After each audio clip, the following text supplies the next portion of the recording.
교황 클레멘스 7세가 미켈란젤로에게 시스티나 성당 벽에 제단화를 그려줄 것을 의뢰를 했습니다. 시스티나 성당은 정확하게 말하면 이제 카톨릭에서 경당이라고 부릅니다. 그러니까 단독 건물의 성당이 아니고 교황청 안에 있는 어떤 기관 안에 있는 예배당을 이제 경당이라고 이렇게 구분해서 부르는데, 우리 여기 다솜 채플도 사실 카톨릭으로 말하면 경당에 해당한다고 이렇게 볼 수 있습니다. 여기서 교황 선출을 여기서 하죠. 이 시스티나 성당에서 경당에서 하는 그런 곳인데, 이 성당에 이제 천정화를 이미 그렸죠. 한 25년 전에 천지 창조를 이렇게 그렸습니다.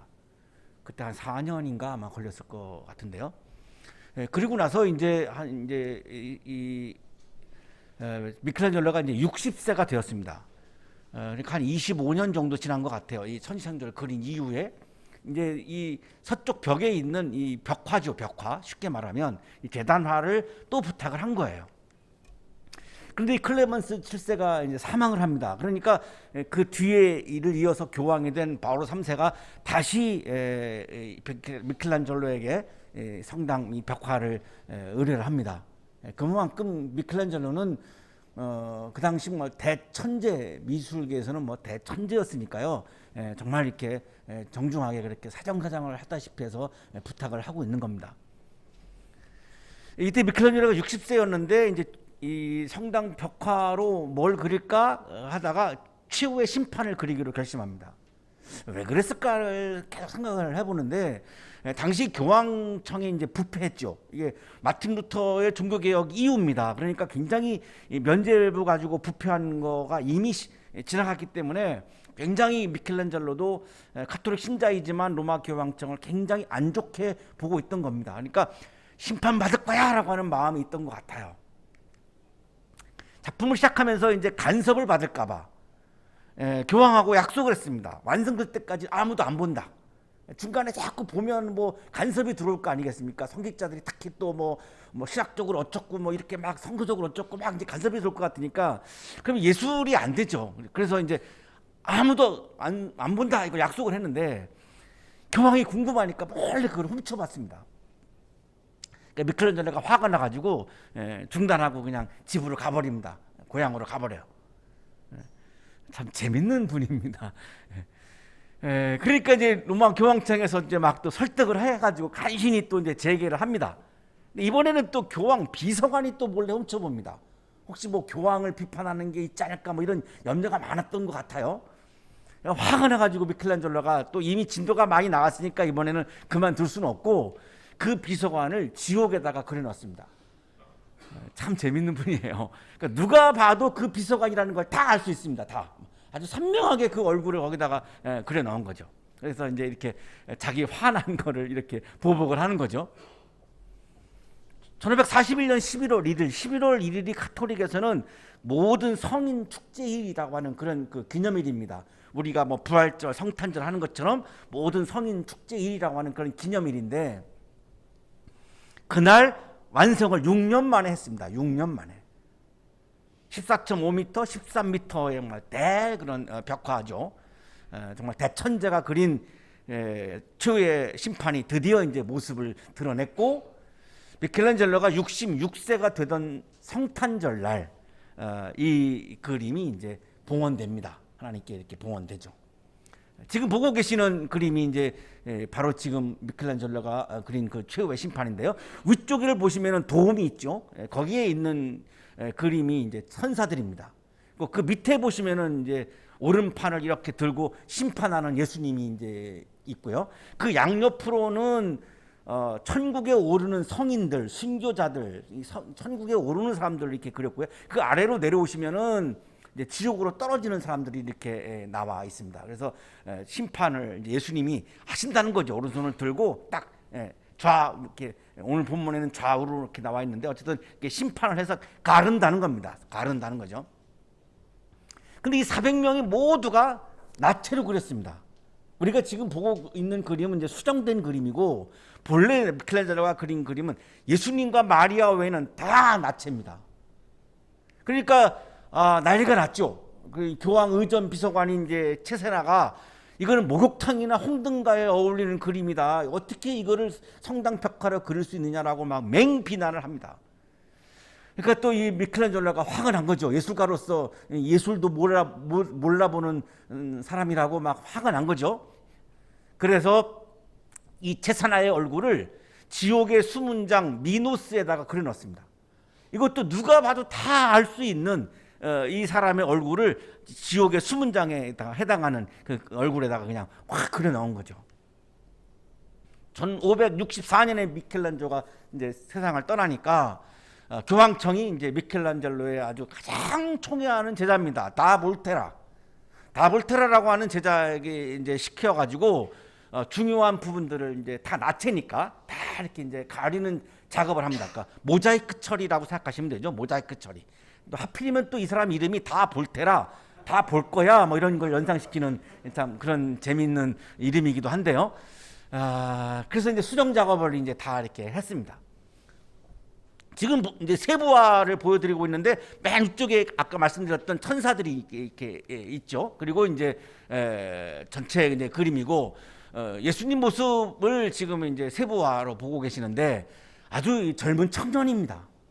그러니까 근엄한 그런 예수님이 우리가 평상시에 그림에서 보던 그런 모습이 아니죠. 굉장히 막 근육도 막 울퉁불퉁하고 그러니까 아주 생동감 넘치는 젊은 남자의 모습으로 오른손을 들고 이제 심판하는 거죠. 축구 경기 월드컵 경기 심판하는 것처럼 예수님이 이제 이 세계를 이제 심판하는 거죠. 이 왜 이렇게 젊은 남자로 그렸을까? 이게 그냥 다 추정을 해보는 건데 미켈란젤로가 그 당시에 로마 교황청이 부패한 거를 너무나 아주 가슴 아파했기 때문에 이런 젊은 청년이 세상을 좀 개혁해야 된다, 바꿔야 된다, 또 이런 마음이 굉장히 많았지 않았을까? 그런 느낌을 우리에게 주죠. 그리고 이제 양쪽으로 있는 400명들은 다 이게 이제 천국으로 오르는 사람들인데 대부분 뭐 순교자, 성자들, 예수님의 제자들, 뭐 베드로, 뭐 바울 이런 사람으로 딱 보여지는 그렇게 특정짓도록 이렇게 아주 그림을 그렸습니다. 우리가 누가 봐도 이건 베드로네 이렇게 알 수 있는 정도로 이렇게 그려놨습니다. 그리고 이제 그 아케론 강에 이제 배를 타고서 이렇게 저승으로 가는 게 그리스 신화에 나오잖아요. 그래서 여기 지금 그림 보시면 이제 그 아케론강 배를 타고 이제 지옥으로 향해서 가는 사람들이 이제 나옵니다. 아주 아비규환의 모습이고 어떤 그림은 막 고통스러워하는 그런 한 사람의 얼굴도 막 나오고 이렇게 다 나체니까 이게 다 알 수는 없지만 어느 정도는 구분이 되는 정도로 이렇게 그려놨고요. 지금 보시는 그림이 아까 말씀드렸던 그 홍등가 목욕탕에 어울리는 그림이라고 맹비난했던 교황의 의전 비서관 체세나의 얼굴입니다. 저 얼굴이. 저게 이제 미노스 지옥의 수문장에다가 이렇게 그려놓고 막 구렁이가 막 이렇게 감고 있는 이렇게 복수를 지금 아주 하고 있죠. 미술사학자인 김현아 교수는 이 최후의 심판에 등장하는 400여 명을 이렇게 베드로, 바울, 바돌로메 이렇게 알 수 있다라고 이제 얘기를 하면서 그러나 또 많은 경우에는 다 나체이기 때문에 이게 구분하는 게 쉽지 않다라고 이렇게 얘기를 하고 그러나 이제 지금 보시는 그림이 이제 베드로로 연상되는 그림인데 열쇠를 들고 있는 걸 보면 이렇게 베드로다라고 이렇게 연상되어지는 이런 인물의 특징을 이렇게 짓는 것을 이렇게 알 수 있습니다. 나름대로 미켈란젤로는 구분을 해서 우리가 알 수 있도록 최대한 노력을 했습니다. 하지만 문제는 다 나체이기 때문에 이게 참 구분하기가 쉽지 않은 거죠. 다 이게 발가벗어 버렸으니까. 자, 그러나 이 그림에서는 천국으로 올라가는 사람과 지옥으로 떨어지는 사람의 구분하는 기준이 무엇이냐라고 하는 건 없죠. 이 그림에는 이렇게 구분을 해놨지만 그 기준이 뭐냐라고 하는 건 없습니다.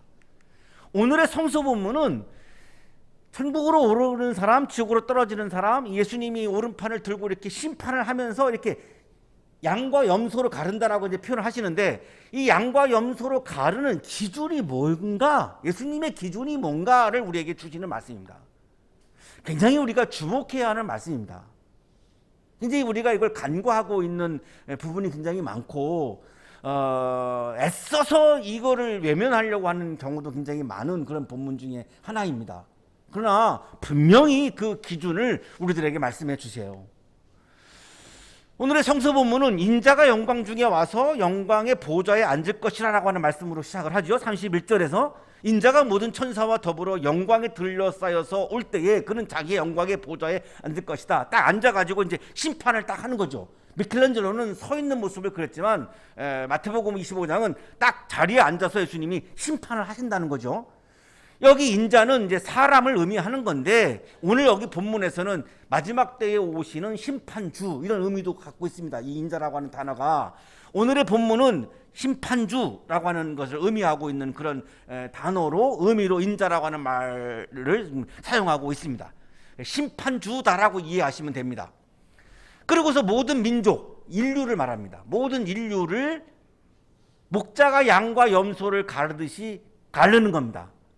그러니까 팔레스타인에서는 목자가 양과 염소를 이렇게 같이 키우는데 밤이 되면 가릅니다. 왜냐하면 추위에 강한 양은 추위에 강하고 염소는 추위에 약해요. 그러니까 따뜻한 데는 염소가 가게 하고 약간 추운 데는 양이 가게 합니다. 잘 때에는 이렇게 그래서 가르는 겁니다. 이런 문화가 있기 때문에 이런 표현이 나오는 건데 양과 염소로 이제 모든 인류를 이렇게 가른다는 거죠.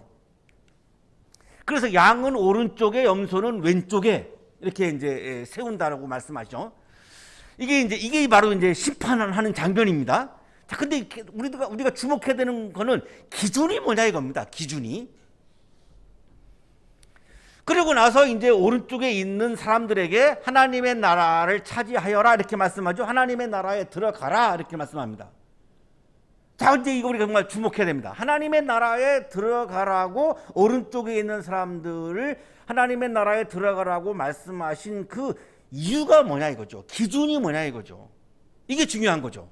왜 오른쪽에 있는 사람들은 하나님의 나라에 들어가라고 말씀했는가? 그 기준이 뭔가? 자, 드디어 말씀합니다. 이걸 자꾸 우리가 간구하는 겁니다. 너희는 내가 줄일 때에 내게 먹을 것을 주었고 목마를 때에 마실 것을 주었으며 나그네로 있을 때에 영접하였고. 예수님이 배고플 때 먹을 거를 주었고 목마를 때 물을 주었고 예수님이 나그네로 있을 때 영접했다. 이게 이유예요. 자, 여기에는 교류도 없고 뭐 신앙도 없고 이런 거 없어요. 골치 아픈 게 이게 하나도 없어요. 그냥 아주 간단해요. 이걸 그냥 그대로 우리가 봐야 됩니다. 자꾸 여기다가 이상한 거 붙이면 안 됩니다. 여기 무슨 교리가 있고 무슨 신학이 있고 뭐가 있습니까? 그냥 단순합니다.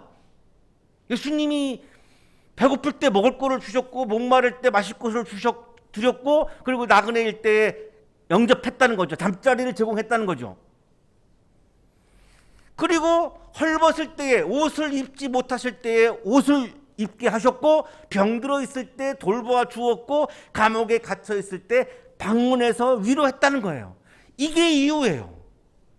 이게 하나님의 나라에 들어간 이유라고 말씀해요. 이거 외에는 아무것도 없어요. 그 이상은 없어요. 여기에 무슨 복잡한 해석이 없어요. 그러니까 이 오른쪽에 있던 의인들이 아니 언제 우리가 주님께 먹을 거를 드리고 마실 거를 드리고 영접하고 또 옷을 드리고 병 간호를 하고 우리가 감옥에 찾아가고 그런 적이 없는데요? 우리가 언제 그랬습니까? 우리 그런 적 없는데요? 그랬더니 예수님 대답이 내가 진정으로 너희에게 말한다. 너희가 여기 내 형제자매 가운데 지극히 보잘것없는 사람 하나에게 한 것이 곧 내게 한 것이다. 요 40절은 너무나 중요해서 조금 이따가 다시 말씀을 드리겠습니다. 자, 그리고 나서 이제 왼쪽에 있는 사람들한테 말씀하시죠. 저주받은 자들아 내게서 떠나서 악마와 그 졸개들을 가두려고 준비한 영원한 불 속으로 들어가라. 왼쪽에 있는 사람들은 예수님이 막 저주합니다. 그럼 저주한 이유가 뭐냐 이거죠. 너희는 내가 줄일 때에 내게 먹을 것을 주지 않았고 목마를 때에 마실 것을 주지 않았고 나그네로 있을 때 영접하지 않았고 헐벗을 때 입을 것을 주지 않았고 병들어 있을 때 감옥에 갇혀 있을 때 찾아주지 않았다. 똑같죠? 아까 오른쪽에 하나님 나라에 들어가는 사람들하고 완전 반대. 그냥 예수님에게 먹을 것을 안 줬고 마실 것을 안 줬고 그리고 나그네일 때 영접하지 않았고 또 옷을 안 줬고 병간호 안 했고 감옥에 안 찾아갔고 이 6가지를 똑같이 말씀하죠. 이 사람들은 안 했다는 거예요. 무슨 나쁜 짓을 한 게 아니라는 거예요. 무슨 나쁜 행동을 한 게 아니라 해야 할 일을 안 했다는 거죠. 부자기를 말하는 겁니다. 부자기. 정말로 아주 정말 천하의 몹쓸 행동을 했다는 게 아니에요. 예수님을 영접하지 않았다는 거죠. 그것이 이유라는 거죠. 그러니까 이제 이 사람들이 이제 항의하죠. 우리가 언제 그랬습니까? 우리가 예수님은 우리가 그런 적이 없는데요. 아니 왜 이렇게 막 우리가 뒤집어 씌우고 그럽니까? 우리 그런 적 없습니다. 그랬더니 예수님 말씀이, 내가 진짜로 너에게 말한다. 여기 사람들 가운데서 지극히 보잘것없는 사람 하나에게 하지 않은 것이 곧 내게 하지 않은 것이다. 아까 똑같죠? 40절하고 똑같습니다. 40절, 45절.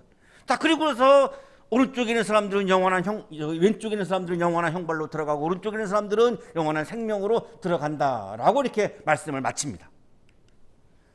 자, 오늘 본문 말씀은 놀랍게도 최후의 심판의 기준은 믿음이나 선행이나, 한국교회가 아주 치열하게 논쟁하는 거죠. 믿음이냐 선행이냐, 이거에 대해서 말씀하지 않습니다. 이 논쟁과 완전히 무관합니다. 믿음이냐 선행이냐 이 논쟁이 아닙니다. 오늘 본문은 최후의 심판의 기준은 배고픈 사람, 목마른 사람, 나그네, 헐벗은 사람, 병든 사람, 감옥에 갇힌 사람, 다시 말하면 고통을 당하고 있는 보잘것없는 사람들, 우리가 평소에 그냥 한착해 여기는 사람들, 사람마다 다르겠죠. 하찮게 여기는 사람들, 뭐 인종차별하는 사람들, 성차별하는 사람들 많잖아요. 이렇게 좀 아주 그냥 무시하고 한착해 여기는 사람들, 이런 사람들을 어떻게 대했느냐가 기준이라는 겁니다. 이게 최후의 심판의 기준의 핵심이라는 겁니다. 이 보잘것없는 사람이라고 하는 이 표현이 개역개정 성경에는 지극히 작은 자 이렇게 되어 있습니다. 지극히 작은 자. 영어 성경에는 one of the least 아마 이렇게 되어 있을 거예요. 아주 그냥 지극히 작은 자, 우리가 평상시에 무시하는 자, 그 사람들을 어떻게 대하느냐가 중요하다는 거죠. 그 보잘것없는 사람들에게, 작은 사람들에게 자비로운 사랑의 행동을 했느냐, 먹을 것을 줬고 마실 것을 주고 영접하고 높여주고 옷을 주고 아프면 간호하고 억울하게 감옥에 들어가면 가서 위로하고, 이걸 했느냐, 이거를 보신다는 거죠. 보잘것없는 사람들을, 지극히 작은 사람들에게 어떻게 내가 했는가.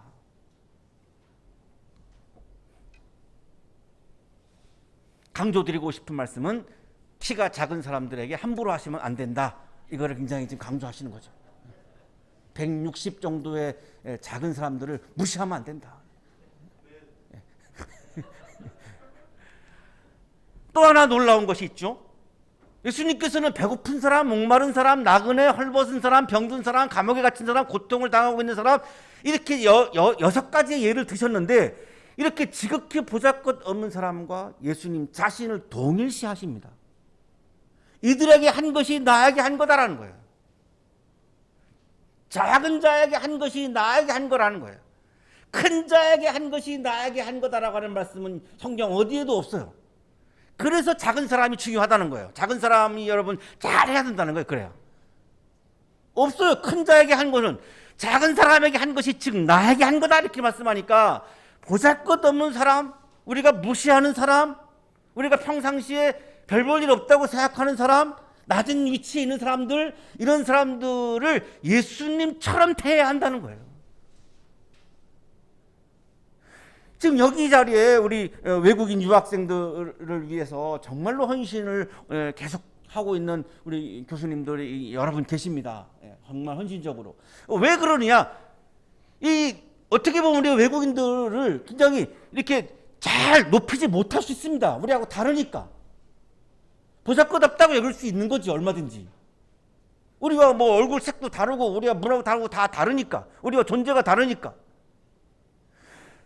일상생활 속에서, 세상 속에서 이렇게 무시당하는 이런 보잘것없는 사람들을 우리가 주목해서 보아야 하고, 그들에게 예수님을 대하듯이 대해야 한다. 이게 최후의 심판의 기준이라는 거예요.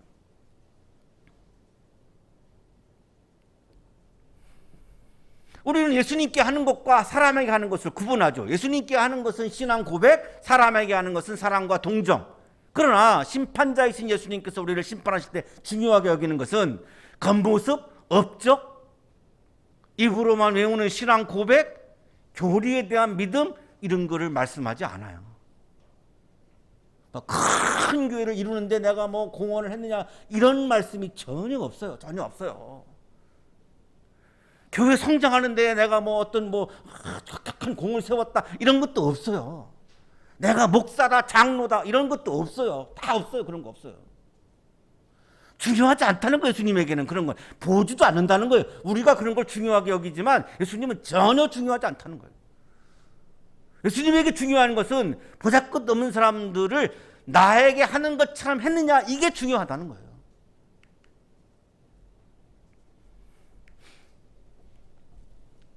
(22장) 34절 40절에 우리가 그 유명한 하나님 사랑, 이웃 사랑이라고 하는 이중 계명이 나오는데, 아주 경이로운 방법으로 하나님 사랑과 이웃 사랑을 내적인 통일을 이루는 말씀을 하죠.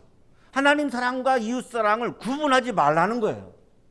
보잘것없는 사람에게 한 것이 즉 나에게도 한 거다라고 하는 이 말씀은 하나님 사랑과 이웃 사랑을 구분해 가지고 하나님 사랑은 중요하고 이웃 사랑은 덜 중요하고 이렇게 하지 말라는 거예요. 하나님 사랑하는 것은 이웃 사랑하는 거고, 이웃 사랑하는 건 하나님 사랑하는 거고, 이것이 통일되어 있는 거지, 이것이 하나이지, 이걸 분리시키지 말라는 거예요. 이거를 분리하는 순간 보잘것없는 사람들을 예수님을 대하듯이 대할 수가 없다는 거예요. 이걸 하나로 보라는 거예요.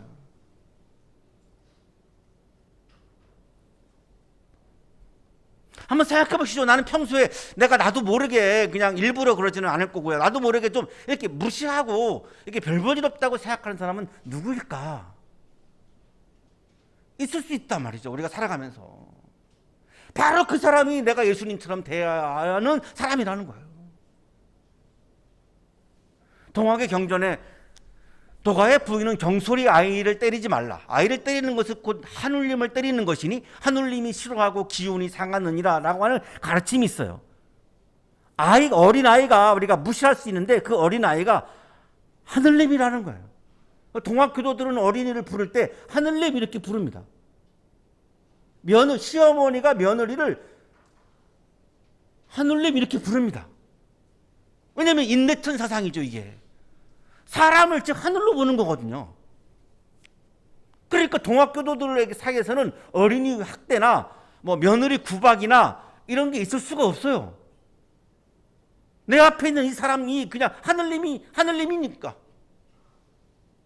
이게 사람을 하늘로 보는 영성인데, 자, 오늘 본문을 보면 우리 기독교에도 이 영성이 있는 거예요. 보잘것없는 사람에게서 그리스도를 보는 거니까요. 보잘것없는 사람을 예수님처럼 내가 대하는 거니까 바로 이런 영성이 우리 기독교에도 똑같이 있는 거죠. 그래서 마더 테레사 수녀님은 나환자들의 고름을 막 이렇게 닦고 할 때에 기자들이 물으니까 나는 이분에게서 그리스도의 형상을 봅니다. 내가 이분에게서 그리스도의 형상을 보는데 내가 어떻게 이분의 고름을 닦지 않을 수가 있습니까? 이분이 예수님인데 예수님의 몸에서 고름이 나오고 있는데 내가 어떻게 이거를 안 닦을 수 있습니까? 이렇게 답변하잖아요. 그게 바로 이거예요. 보잘것없는 사람들을 에게서 예수님을 보는 영성이에요. 오늘 본문 말씀은 기독교 신앙에서 중요한 것은 교리 이론이 아니라 사랑의 실천임을 분명하게 가르쳐주고 있는 말씀입니다. 우리 학교의 건화기념이 그냥 평범한 그런 이념이 아니에요. 기독교의 핵심을 짚고 있는 이념이에요. 건화기념이에요.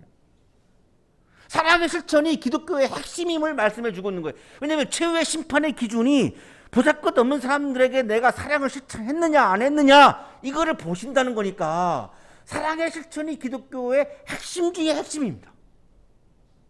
그러니까 여러분은 우리 학교에 잘 오신 거죠. 잘 오신 거예요. 응답을 안 하시는 거 보니까 후회하고 계시는 건가.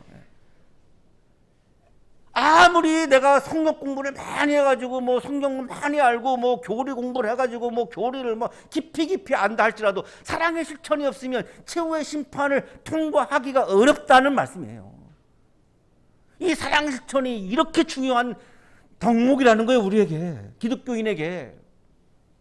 특히 그리스도인은 궁핍과 고통 중에서 신음하고 있는 보잘것없는 사람에게서 예수님을 보면서, 그분의 얼굴에게서 예수님의 모습을 보면서 예수님처럼 존중하고 예수님처럼 높이고 예수님처럼 영접해야 한다는 거예요.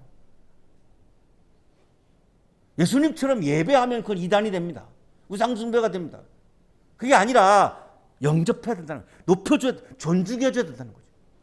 우리 주변에 고통을 받고 있는 사람들, 지극히 작은 사람들, 보잘것없는 사람들, 예수님에게 하듯이 사랑을 실천하는 사람들에게 하나님의 나라와 영원한 생명의 기쁨을 허락하신다는 거예요. 막연한 사회동포주의, 공상적 사랑, 입으로만 이야기하는 사랑, 이거로는 하나님의 인정을 받을 수 없다는 거예요. 바로 내 옆에서 내 도움을 필요로 하는 나의 가족과 어려운 이웃들, 바로 지금 내 옆에서 예배를 드리고 있는, 제풀을 드리고 있는 바로 내 옆에 있는 바로 그 이웃, 지금 기말 과제 때문에 아주 그냥 지쳐있는 바로 이 우리의 이웃들, 그 피곤한데도 불구하고 또 이렇게 제풀에 나와 있는 우리 이 청년들, 여러분들을 가르치느라고 그냥 잠 못 자고 그냥 강의 준비하고 그냥 고생하고 있는 우리 교수님들, 다 긍휼히 여기는 마음으로, 내가 예수님을 대하는 마음으로 대해야 한다는 거예요. 그 이웃에게 사랑을 실천할 때에 하나님의 나라와 하나님 나라의 평화와 기쁨이 충만할 수 있다는 거예요.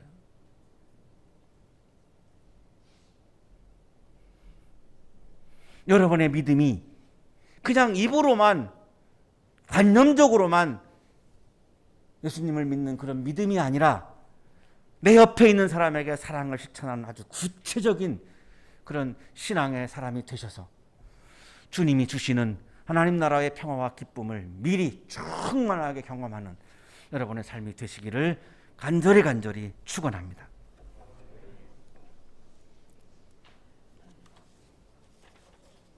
거룩하신 주님, 나도 모르는 사이에 내 옆에 있는 사람을 무시할 때도 있었고 하찮게 여길 때도 있었고 상처를 주거나 아픔을 준 적도 참 많았음을 고백합니다. 우리의 믿음을 깨워 주옵소서. 우리의 영성을 깨워 주옵소서. 믿음의 눈을 뜨게 하옵소서. 영적인 눈을 뜨게 하옵소서. 내가 지금 바라보고 있는 그 사람에게서 예수님의 얼굴을 바라볼 수 있는 진정한 영성을 우리에게 채워 주옵소서. 예수 그리스도 이름으로 간절히 기도하옵나이다. 아멘.